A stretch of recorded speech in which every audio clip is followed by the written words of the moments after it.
Right now, the governments, companies, and households of planet Earth owe a combined total of more than $300 trillion. dollars.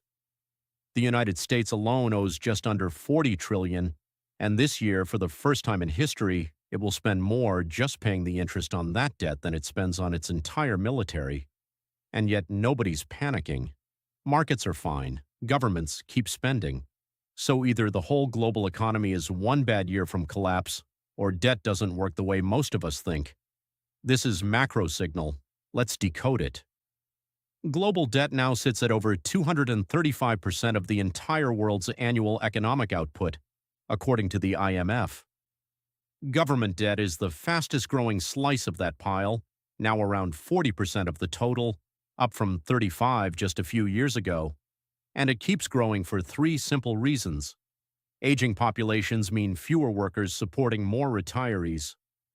Every crisis, 2008, the pandemic, triggers emergency borrowing that never fully reverses. And politically, spending is popular, taxing isn't, so the gap gets financed with debt instead. In the U.S., interest payments alone are set to cross $1 trillion this year, more than defense spending and one of the fastest growing costs in the federal budget. Here's what most people get wrong, though. They assume China owns America. It doesn't. Foreign holders combined own less than a third of U.S. debt, and China's share has been shrinking for years, down to around $700 billion. Japan actually holds more at $1.2 trillion. The rest, nearly two-thirds, is owed to Americans themselves through pensions, banks, and the Federal Reserve.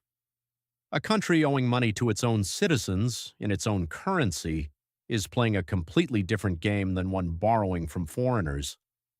Which brings us to the real dividing line in this story. Japan has the highest debt-to-GDP ratio of any major economy on Earth, north of 200%.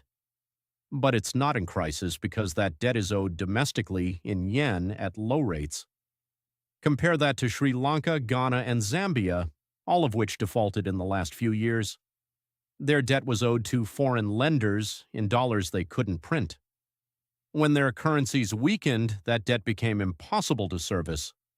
Same word, debt, completely different outcome, because who you owe and in what currency matters more than the size of the number. Even China has a hidden version of this problem. Its local governments are estimated to owe anywhere from $2 to $12 trillion off the books through financing vehicles nobody prices in properly. So does any of this actually matter? Economists genuinely disagree. One camp says it's unsustainable. Interest costs crowd out everything else until taxes rise, spending gets cut, or the debt gets inflated away. The other camp argues a country borrowing in its own currency can't default the way a household can, and the real limit isn't the debt number, it's inflation. Both sides agree on one thing. The moment lenders stop trusting you to pay it back is the moment the number on the chart stops being theoretical. Signal check. Global debt has crossed $300 trillion. The U.S. pays over $1 trillion a year just in interest, and two-thirds of its debt is owed to Americans, not rivals.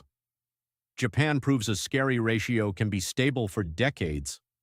Sri Lanka, Ghana, and Zambia prove foreign currency debt can turn into a real crisis fast. The headline number was never the real story. Who's owed, in what currency, and who still believes they'll get paid back always is.